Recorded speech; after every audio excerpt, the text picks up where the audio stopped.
जनप्रतिनिधियों का क्या होगा फिर? किस लिए बनाया है? हम लोगों को किस लिए चुना है? माननीय मंत्री महोदय, आपसे मेरा निवेदन है, आपके होते हुए ऐसा हो रहा है, प्रशासन इतना ज्यादा गलत कर रहा है। बिना जिला प्रमुख के मैं इस मीटिंग का बहिष्कार करके जाती हूँ। बिना जिला प्रमुख के मैं इस मीटिंग का बहिष्कार करके जाती हूँ।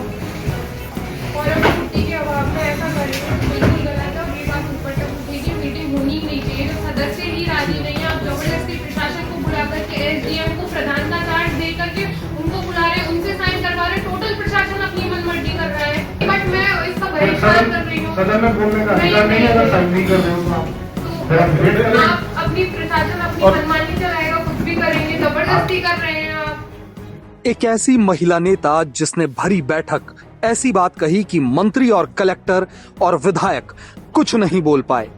दरअसल भरतपुर में आज जिला कलेक्टर अमित यादव की अध्यक्षता में जिला परिषद की बैठक बुलाई गई, जिसमें गृह राज्य मंत्री जवाहर सिंह बेढ़म, वैर से विधायक बहादुर कोली, बयाना से विधायक ऋतु बनावत, भरतपुर शहर से विधायक सुभाष गर्ग सहित सभी विभागों के अधिकारी मौजूद थे।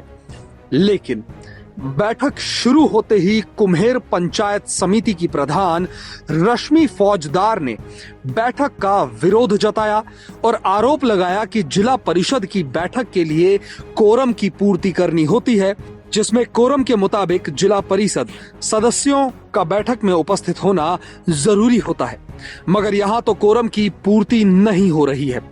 उन्होंने कहा कि मंत्री जी, आपके सामने ही बैठक का उल्लंघन अधिकारी कर रहे हैं और आप कुछ नहीं कर रहे हैं। मैं ऐसी बैठक का बहिष्कार करती हूं जिसमें नियमों का उल्लंघन होता है। इसके बाद वो बैठक का बहिष्कार करके वहां से चली गई। मैं जिला परिषद की मीटिंग में गई, वहाँ मैंने देखा 3:30 बजे तक कोई भी सदस्य वहाँ पर नहीं आए। 3:30 बजे के बाद 6 सदस्य जिला परिषद सदस्य केवल मीटिंग में आए और कुछ विधायक वहाँ पर आए और जिला प्रमुख जो कलेक्टर साहब को चार्ज दे रखा है जिला प्रमुख का, उन्होंने मीटिंग शुरू करने का इशारा किया। तो मैंने उनसे सवाल किया कि ये मीटिंग शुरू क्यों हो रही है जब कोरम पूर्ति ही नहीं हुई।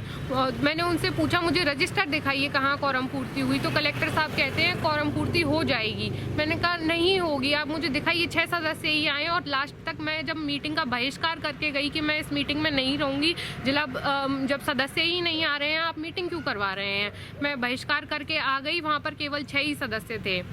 सरकार चुनाव क्यों नहीं कराना चाहती है? ये मेरा भी सवाल सरकार से यही है कि वो चुनाव क्यों नहीं कराना चाह रहे हैं। और शायद इसलिए भी नहीं, हाँ शायद इसलिए भी नहीं करा रहे हैं कि उनकी बीजेपी से नहीं बन रहा है जिला प्रमुख। सदस्यों की उपस्थिति का रजिस्टर मांगा था क्या? जी, मैंने कलेक्टर साहब से रजिस्टर मांगा। मीटिंग में भी मैंने कहा मुझे दिखाइए साइन कहाँ हुई है आपकी कोरम पूर्ति। उन्होंने मुझे कोई रजिस्टर नहीं दिखाया और देने से भी मना कर दिया। तो ये अब बाद में जाकर के साइन करवा लेंगे। बाद में कहाँ? घर जा करके दबाव बना करके। मेरे सामने प्रशासन उन पर इतना दबाव बना रहा था, वहीं अंदर ही बार बार फोन कर रहे हैं। आपने देखा नहीं कितना हड़कंप मचा हुआ था। सारे कर्मचारी अधिकारी सब जुट गए, फोन पे फोन कर रहे हैं, जनप्रतिनिधियों पर दबाव बना रहे हैं, आप मीटिंग में आओ। अब आगे क्या रणनीति है आपकी? हम तो कोर्ट में जाएंगे, स्टे लेकर आएंगे। ये मीटिंग तो अवैध है हमारे अकॉर्डिंग और रूल्स के अकॉर्डिंग। ये मीटिंग अवैध है। हमने अपने वकील से बात कर ली, उन्होंने कहा जब तक 1/3 इलेक्टेड जिला परिषद मेंबर नहीं होंगे तब तक आप मीटिंग नहीं कर सकते।